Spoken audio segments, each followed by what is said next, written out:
या बाबल हवाएज या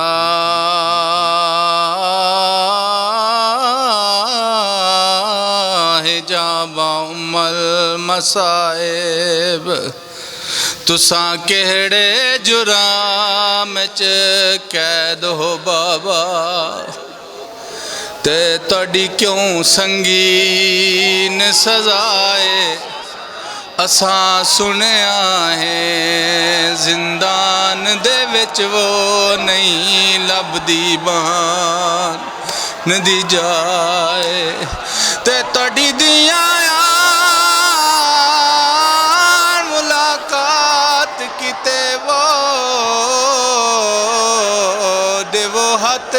दे विच इतलाए बगदाद दे वसदे जना आखण इंदा कोई नहीं पुतार बिराए।